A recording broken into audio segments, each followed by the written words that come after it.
Aku bangun ternyata gue masih ada di kilometer 48. Jadi nggak bergerak bang, tapi bus itu kenceng. Halo guys, selamat datang di Sisi Resah, tempat segala yang tak pernah ditanya tapi ingin didengar ya guys ya. Sekarang kita mau berbagi pengalaman guys dan cerita nih guys. Jadi ada teman kita yang ingin bercerita tentang pengalaman horor-horor dia nih guys ya. Oke, bersama siapa kita di sini bang? Padli. Pak Adli dan Bang Padli ini punya pengalaman yang sangat horor guys ya dalam hidupnya. Mungkin bisa ceritakan bang awal-awal mulai seperti apa sih? Ya, gua untuk pengalaman horor sih kayaknya baru pertama kali ini gua ngalamin pengalaman horor yang benar-benar gua nggak bisa diceritain secara langsung, yang nggak bisa diceritakan dari segi logika bang. Jadi gua sempat waktu itu di daerah gua Bandung itu ngelarang orang Bandung buat bepergian di hari Sabtu bang. Oh, itu Gitu. budayanya memang seperti itu? Budaya seperti itu bang. Jadi di Bandung itu orang pada bilang, lu kalau misalkan mau keluar kota Bandung, jangan pergi di hari Sabtu. Oh, Itu. iya, Jadi iya. gua orang yang nggak percaya tahayul seperti itu. Gua nggak Iya, percaya hal-hal mistis seperti itu. Cuman ya karena gua berpikir, oh ya gua Minggu ada acara dan gua Sabtu harus pulang.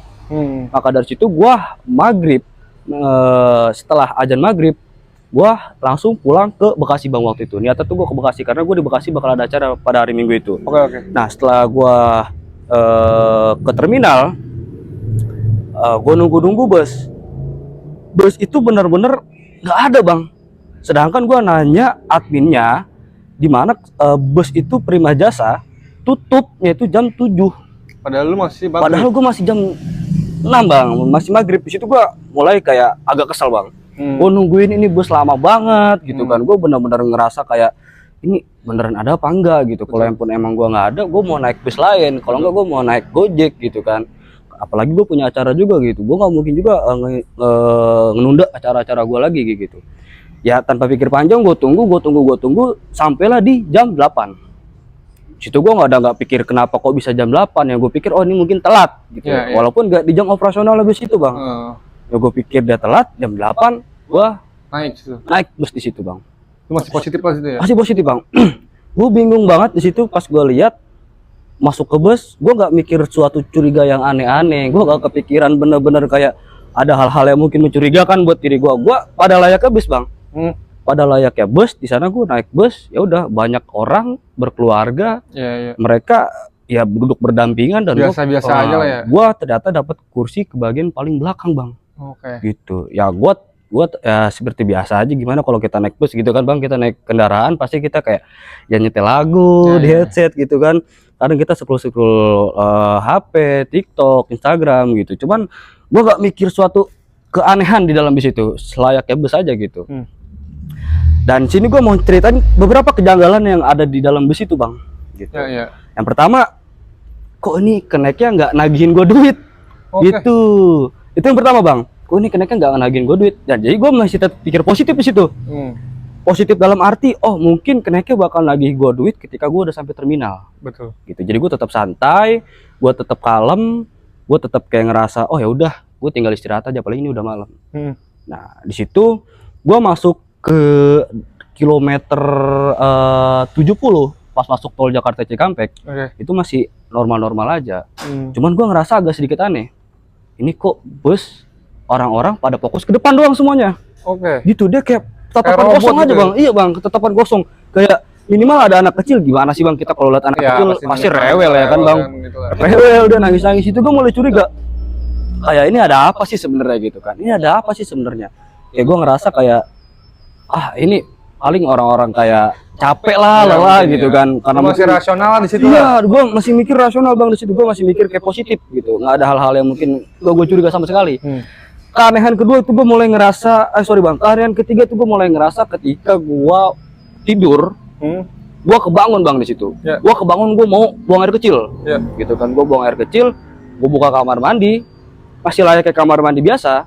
Cuman pas gue lihat di sini ada belatung di dalam kamar mandinya. Iya, kata gue kok ini benar-benar jorok banget gitu kan. Ya Prima Jasa, perasaan Prima Jasa nggak sampai sejorok ini bang. Kalau setahu gue tahu bus Prima Jasa itu, intinya dia terawat lah gitu. Nah di situ gue masih positif, ya belatung-belatung yang ada di WC itu gue sentil-sentilin, gue siram-siramin, gue buang air kecil. Keanehan yang terjadi ya bener bang, gue masuk ke kilometer 48, di mana gue tahu kilometer 48 itu mitos yang pernah gue dengar dari kecil sampai gue sekarang. Iya. Kilometer 48 itu salah satu kilometer yang paling rawan di tol Jakarta Cikampek, Bang. Paling angker lah. Paling angker, Bang. Jadi setiap tahunnya itu pasti ada kejadian orang meninggal, Bang. Yang anehnya kenapa harus kilometer 48? Tapi gue tetap berpikir rasional di situ. Gue nggak mikir kemana-mana, gue nggak mikir ke siapa-siapa gitu kan. Setelah itu gue ditelepon sama orang tua gue, gitu kan. Orang tua gue marah-marah. Kenapa sih lu datang nekat banget ke Bekasi? Kan orang Bandung udah pada bilang, kalau misalkan di orang Bandung itu nggak boleh berangkat hari Sabtu, apalagi lu abis maghrib, kayak gitu.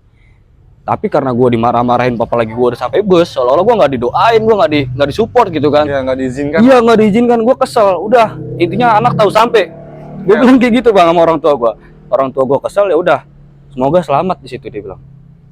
Nah, setelah itu gue ngerasa ada mulai kejanggalan yang keempat nih, Bang. Kejanggalan yang keempat setelah gue nyampe kilometer 48 itu bus kenceng, Bang. Bus kenceng banget. Situ gue ngerasa, oh bus ini kenceng banget nih, semoga aja cepet nyampe. Gue di situ ketiduran, Bang, tiduran lagi yang kedua kalinya. Setelah gue bangun, ternyata gue masih ada di kilometer 48. Jadi nggak bergerak. Bang, tapi bus itu kenceng. Gue mulai aneh, pas gue liat jam, ternyata jam 9:30, Bang. Gue mulai nanya sama sopirnya, Pak, ini kita udah jam 10, kok nggak sampai-sampai ya? Terus ini masih di kilometer 48, kenapa ya? Ada gangguan atau apa? Dia bilang apa? Udah, yang lain juga kayak gitu sama, kayak gitu. Gue mulai agak aneh nama nih supir.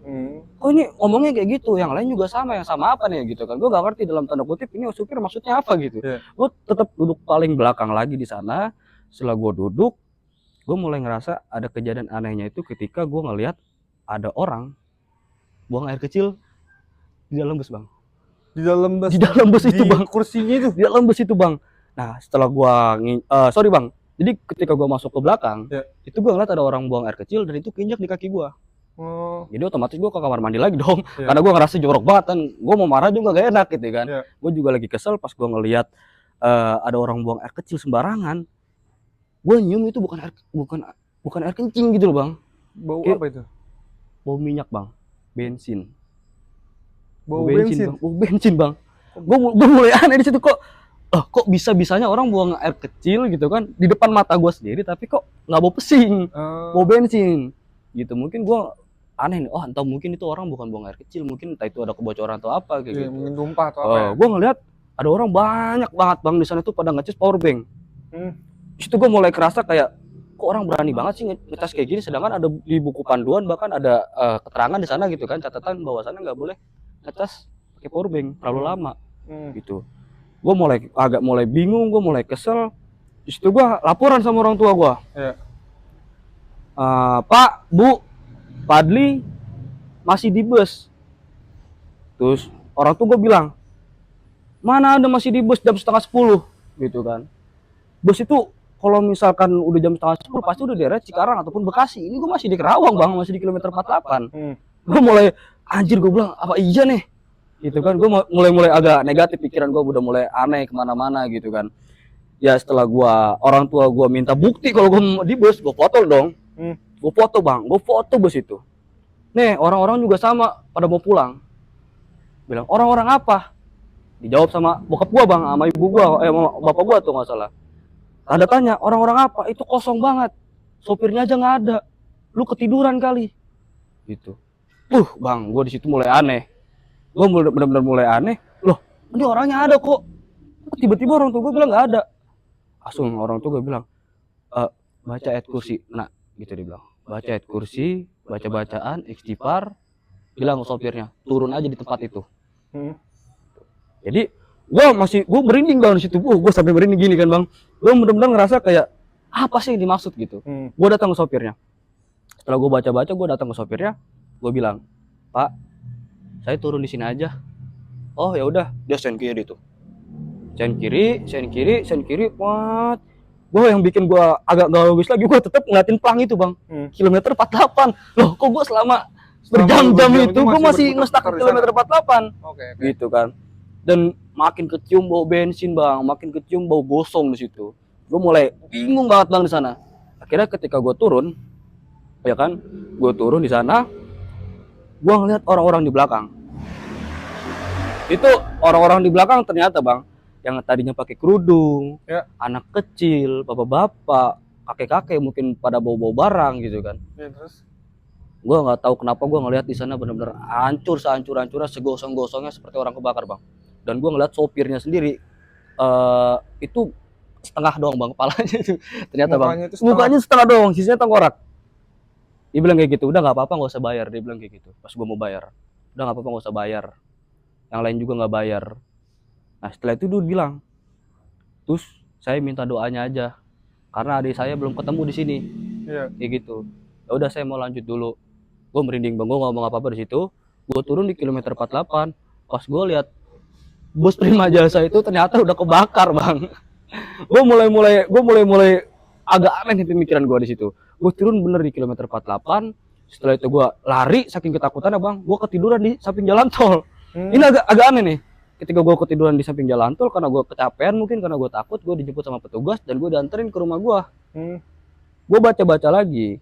Pas sorry bang, jadi ketika gue diantar sama petugas, itu petugas ngobrol sama gue. Kok bisa sih lari-lari di tengah tol kayak orang gila? Sakanya gue orang gila bang waktu itu. Oke. Jadi diceritain. Gue ceritain ke petugasnya, petugas tol. Petugas tol bilang, ya bang, bulan kemarin ada kasus kebakaran, kecelakaan besar di kilometer 48. Itu merenggut banyak korban jiwa. Itu kebakar semua. Ya ibarat kata identitasnya nggak ditemukan sama sekali. Di situ gue benar-benar kerasa kayak, wah ini gila sih. Gue nggak tahu bener apa enggak. Gue dianterin sampai rumah, gue ceritain ke orang tua gue buka HP ternyata kosong bang. Di situ. Baru sadar ternyata. Jadi gue baru sadar ketika gue buka WA, foto yang gue kirim ke orang tua gue ternyata benar-benar kosong. Nggak ada orang sama sekali bang. Gila sih. Gue gila, gue ngerasa kayak ini emang gue yang gimana gitu, ataupun mungkin emang ini benar-benar nyata. Tapi pengalaman gue kayak gitu, gue pulang, gue benar-benar ngerasa kayak, wah ini buruk banget sih. Pengalaman paling. Gue langsung peluk orang tua gue bang. Gue di situ langsung nurut sama orang tua gue. Orang tua gue bilang, orang Bandung hari Sabtu nggak boleh pulang keluar kota. Ternyata emang mungkin ya faktor utamanya mungkin kayak gitu. Di situ gue ngerasa hari apes banget di situ. Ya mungkin ya pengalaman mistis gue, pengalaman horor gue, paling horor yang pernah gue rasain. Apalagi gue orang yang nggak percaya tahayul kayak gitu-gitu kan, nggak percaya hal-hal mistis. Ya udahlah. Jadi gue ngerasa kayak ini momen paling gila menurut gue gitu kan. Keren banget. Dan menurut gue juga itu momennya pengalaman paling serem sih. Serem banget bang, nggak bohong. Dan untungnya aja lu masih berhasil untuk keluar dari situ. Posisi Betul itu. bang, betul. Gue nggak kebayang juga kalau gue masih di bis bang. Iya. Gitu kan. Keren. Oke guys, itulah cerita dari Bang Padli dan juga pengalaman-pengalaman yang sangat horor guys ya. Betul. Kalian bisa komen dan nilailah seberapa horornya pengalaman Bang Padli ini guys ya. Dan untuk kalian semua yang mau cerita ke kita ataupun mau sharing-sharing tentang pengalaman-pengalaman kalian bisa banget guys komen di akun kita ataupun di video ini nih guys, ataupun kalian bisa banget DM ke kita nih guys ya. Oke semuanya, goodbye, see you.